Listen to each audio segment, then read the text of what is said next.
بلاول بھٹو زرداری صاحب ہمارے لیے انتہائی قابل احترام ہے اور ان کو حق ہے کہ وہ کوئی بھی دعویٰ رکھیں جو وہ رکھنا چاہتے ہیں، اور اس سے تو خواہشات پہ تو کوئی پابندی نہیں ہے، ان کی خواہش ضرور ہوگی، مگر آن گراؤنڈ دیکھیں نا پنجاب میں ان کے پاس امیدوار ہر سیٹ میں نہیں ہے، اور سب سے بڑے صوبے میں آپ کے پاس امیدوار نہ ہوں اور باقی صوبے میں آپ کے الائنسز نہ ہوں تو آپ حکومت کیسے بنائیں گے؟ اور دوسرا یہ ہے، میں 190 ملین پاؤنڈ کے کیس کا ضرور ذکر کروں گا، پاکستان کی تاریخ کا سب سے بڑا وہ ڈاکہ ہے، سپریم کورٹ اس کو اسٹیٹ منی ڈکلیئر کر چکا ہے، اور اب عمران نیازی کے لیے تو کورٹ نے ڈیسائیڈ کرنا ہے، مگر یہ جو 60 ارب روپیہ باہر سے آیا اور وہ جانا تھا پنجاب کے غریب عوام کو، یتیم کو، بیوہ کو،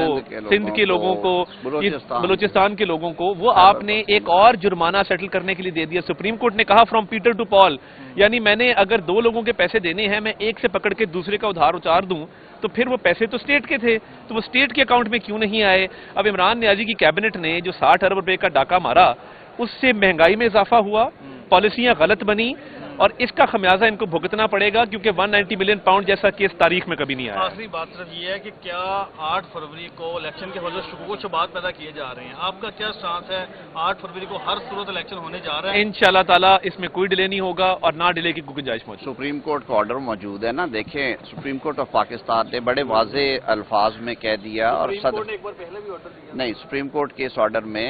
یہ ایک طرح سے کنسینٹ آرڈر ہے، جس میں صدر مملکت نے اور الیکشن کمیشن نے پہلے آرڈر میں جو ادارہ آئین کے تحت قائم کیا گیا، جس کو 218 آرٹیکل کے تحت اختیار ہے کہ وہ انشور کرے کہ فیئر اینڈ فری الیکشنز ہوں، اس ادارے نے خود رپورٹ جمع کروائی کہ یہ ممکن نہیں ہے ہم سے کروانا۔ نواز شریف صاحب کے ساتھ یہ زیادتی نہیں ہوئی کہ جب جج ویڈیو اسکینڈل آ گیا اسی وقت سپریم کورٹ کو نوٹس لینا چاہیے تھا؟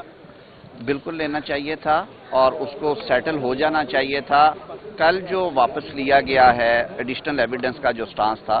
وہ میاں صاحب سے ہماری لیگل ٹیم کی میٹنگ ہوئی تھی، انہوں نے بڑے واضح الفاظ میں کہا کہ میں ایک مرے ہوئے شخص کا ٹرائل نہیں چاہتا، کیونکہ اب وہ اس دنیا میں نہیں رہے ارشد ملک صاحب، تو انہوں نے کہا میرا فیصلہ میں نے پہلے اللہ کو سونپا ہوا ہے، لیکن جو میرٹ ہے وہ ہو، تو اسی لیے ہم نے کل پھر میرٹ پہ بحث کی ہے، انشاءاللہ العزیز چند دنوں میں اس پہ بھی فیصلہ ہوگا۔ سمجھتا ہوں کہ سپریم کورٹ کو یہ کام بہت جلدی کرنا چاہیے تھا،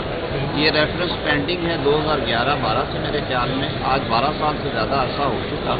اور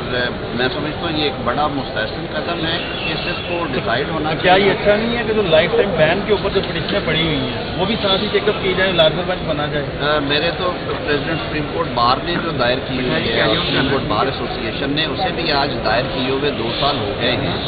اور سپریم کورٹ بار ایسوسیشن نے وہ ریزولوشن کرنے کے بعد کی تھی، انہوں نے کہا تھا کہ یہ فنڈامنٹل رائٹ ہے ہر شہری کا کہ وہ انتخابات میں حصہ لے۔ اب یہ صرف میاں نواز شریف کا کیس نہیں ہے، اس میں 100 سے زائد لوگ ہیں جنہیں تا حیات روک دیا گیا تھا، اور 2 قانون میں امینڈمنٹ ہو گئی، اور آج کا جو ملکی قانون ہے سیکشن 232 پھر باتیں آ رہی ہیں کہ جب بھی قدغن ہے میاں صاحب کورٹ جو ہے وہ سپریم کورٹ بار ایسوسیشن جو کہ نیوٹرل باڈی ہے، اس کی پوزیشن فکس کر کے یہ بھی جو تھوڑے بہت خدشات ہیں لوگوں کے یہ بھی دور ہو جائیں گے۔ ویسے تو میں ایز اے پارلیمنٹیرین اور as a student of law سمجھتا ہوں کہ وہ بالکل لا کلیئر کر دیا، لیکن ان پینڈنگ درخواستوں کو بھی ضرور سننا چاہیے تاکہ آن سیٹ فار آل کی کانٹروورسی ختم ہو جائے، بجائے کہ اس کے پھر اوپر آ جائے۔ بلوچستان کے سندھ کے دورے کیے الیکشن الائنسز کے حوالے سے بڑا ٹائملی ہم نے اپنی حکمت عملی جو ہے وہ تیار کی، تو مجھے یہ لگتا ہے کہ انشاءاللہ تعالیٰ صوبے میں بھی اور وفاق میں بھی سمپل میجورٹی لینا ہمارے لیے کوئی انشاءاللہ تعالیٰ مسئلہ نہیں ہوگا۔ ہماری الائنسز بھی ٹھیک ہیں، ہمارے اپنے کینڈیڈیٹ کی سلیکشن بھی بلاول بھٹو صاحب ہر جلسے میں کہہ رہے ہیں کہ بنوں گا میں، یہ کیا کہانی ہے؟ دیکھیے بلاول بھٹو زرداری صاحب ہمارے لیے انتہائی قابل احترام ہے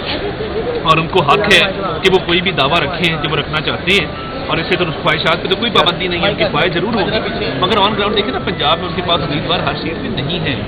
اور سب سے بڑے صوبے میں آپ کے پاس امیدوار نہ ہوں اور باقی صوبے میں آپ کے الائنسز نہ ہوں تو آپ حکومت کیسے بنائیں گے؟ اور دوسرا یہ ہے، میں 190 ملین پاؤنڈ کے کیس کا ضرور ذکر کروں گا، پاکستان کی تاریخ کا سب سے بڑا وہ ڈاکہ ہے، سپریم کورٹ اس کو اسٹیٹ منی ڈکلیئر کر چکا ہے، اور اب عمران نیازی کے لیے تو کورٹ نے ڈیسائیڈ کرنا ہے، مگر یہ جو